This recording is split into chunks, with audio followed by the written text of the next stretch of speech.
তো রেডি আমার বাসন্তী পোলাও। রেসিপিটা যদি ভালো লেগে থাকে অবশ্যই লাইক, শেয়ার অ্যান্ড সাবস্ক্রাইব করবেন। আর রেসিপি সম্পর্কে কিছু জানার থাকলে অবশ্যই আমায় কমেন্ট করবেন, আমি তার রিপ্লাই দেবো। তো চলুন আজকের মতো টাটা, দেখা হবে অন্য কোনো দিন অন্য কোনো রেসিপির সঙ্গে। নমস্কার, আমি আবারও চলে এসেছি একটা রেসিপির সঙ্গে। আজ করব বাসন্তী পোলাও। বাসন্তী পোলাও করার জন্যে আমি এখানে গোবিন্দভোগ চাল নিয়ে নিয়েছি কাজু বাদাম, কিশমিশ, আদা আর কাঁচা লঙ্কা। আর তো চলুন প্রথমেই আমি করে নিই চালটা খুব ভালো করে ধুয়ে জলটা ঝরিয়ে নিই। তো চালটা আমি খুব ভালো করে ধুয়ে নিয়ে জলটা ড্রেন আউট করে নিয়ে এবার চালটাকে একটা থালার মধ্যে মেলে দিয়েছি কারণ চালটা এবার খুব ভালো করে শুকিয়ে নেব পাখার তলায় দিয়ে। চলুন শুকিয়ে নিয়ে আসছি, বাকি প্রসেসটা করব। তো চালটা শুকিয়ে গেলে আসছি। চালটা খুব ভালো করে শুকিয়ে গিয়েছে, দেখতেই পাচ্ছেন কিরকম ঝরঝরে হয়ে গিয়েছে। এবার চলুন বাকি প্রসেসটা করে নিই।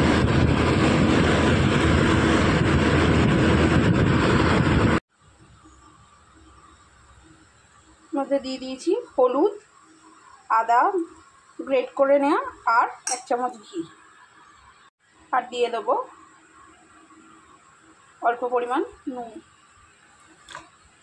এবার এটা পুরোটাই খুব ভালো করে মেখে নেব।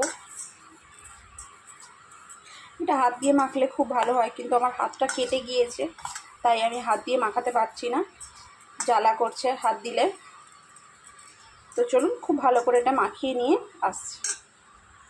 ভালো করে মেখে নিয়েছি, এবার এটা রেখে দেবো 1 ঘন্টা মতো রেস্ট। তো চলুন 1 ঘন্টা পর আসছি। তো কড়ার মধ্যে আমি তেল দিয়ে দিয়েছি, এবার দিয়ে দেবো 1 চামচ ঘি।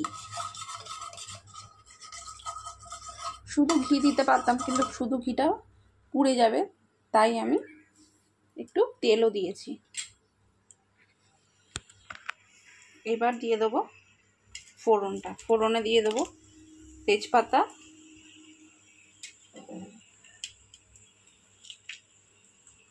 আর গোটা গরম মশলা।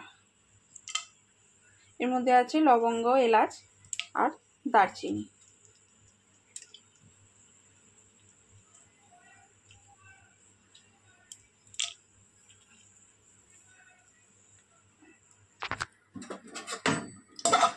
এটা একটু ভাজা হয়ে যাক, আসছে।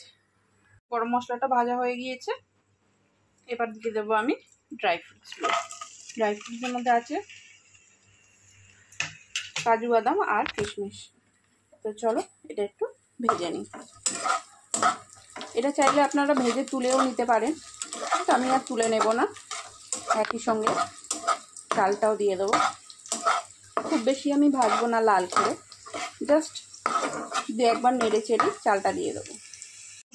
নেড়ে চেড়ে নিয়ে এবার ম্যারিনেট করা চালটা দিয়ে দেবো। দিয়ে দিয়েছি, এবার একটু হালকা নেড়ে চেড়ে নেব। খুব বেশি নাড়াচাড়া করার দরকার নেই, জাস্ট একটু নেড়ে চেড়ে নিলেই হবে, 30 সেকেন্ড মতো। তো চলুন 30 সেকেন্ড নেড়ে চেড়ে নিয়ে আমি ভালো করে নাড়াচাড়া করে নিয়েছি। এবার দিয়ে দেবো গরম জল। এখানে জলের রেশিওটা বলে দিই, 1 গ্লাস চাল হলে 2 গ্লাস জল, তাই সেই হিসাবেই দেবেন। আর জলটা অবশ্যই গরম জল দেবেন।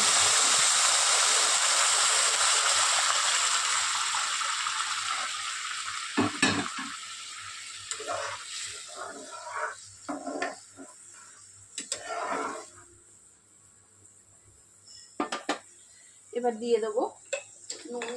আমি ম্যারিনেট করার সময় নুন দিয়েছিলাম, কিন্তু ওটা পুরো নুন নয়, আর একটুখানি নুন দিতে হবে। দিয়ে দিলাম আমি যতটা লাগবে। এবার এটা হতে দেব। ঢাকনাটা দিয়ে দিই। ফুটেও গিয়েছে, যেহেতু গরম জল সেই জন্য ফুটে গিয়েছে। এবার আমি 4-5টা কাঁচা লঙ্কা আমি দিয়ে দিয়েছি। এবার ঢাকনাটা দিয়ে দেবো, দিয়ে এবার রান্না হতে দেবো। তো চলুন জলটা শুকিয়ে যাওয়া অবধি অপেক্ষা করি, আসছি। তো চলুন দেখি পোলাওটা কত দূর হলো।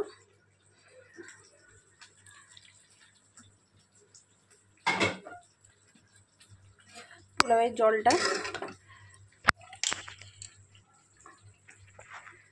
প্রায় শুকিয়ে এসছে, প্রায় কি শুকিয়েই এসছে। আর পোলাওটাও দেখুন কি সুন্দর ঝরঝরে হয়েছে, হয়েও গিয়েছে। এবার দিয়ে দেবো মিষ্টি। পোলাও আমার খুব মিষ্টি মিষ্টি খেতেই ভালো লাগে, তাই আমি আমার মতো মিষ্টি দিচ্ছি, আপনারা আপনাদের হিসাব মতো মিষ্টি দেবেন। আমি এখানে 3 টেবিল চামচ চিনি দিয়ে দিলাম।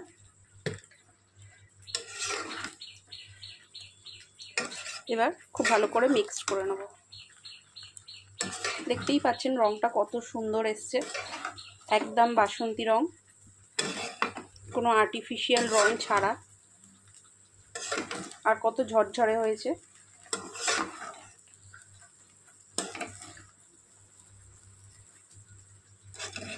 তো চলুন আসছি একটু পরে। এইটা তো আমি মিক্স করে নিয়েছি, এবার দিয়ে দেবো সাথে একটু ঘি। এটা অপশনাল, নাও দিতে পারেন, কিন্তু আমি দিলাম। ঘিয়ের একটা ফ্লেভার থেকে সুন্দর গন্ধ বেরোবে, আর ফ্লেভারটাও এমনি সুন্দর আসবে। তো গ্যাসটা কিন্তু আমি অলরেডি বন্ধ করে দিয়েছি। তো চলুন সার্ভ করে নিয়ে আসছি। তো রেডি আমার বাসন্তী পোলাও। রেসিপিটা যদি ভালো লেগে থাকে অবশ্যই লাইক, শেয়ার অ্যান্ড সাবস্ক্রাইব করবেন। আর রেসিপি সম্পর্কে কিছু জানার থাকলে অবশ্যই আমায় কমেন্ট করবেন, আমি তার রিপ্লাই দেবো। তো চলুন আজকের মতো টাটা, দেখা হবে অন্য কোনো দিন অন্য কোনো রেসিপির সাথে।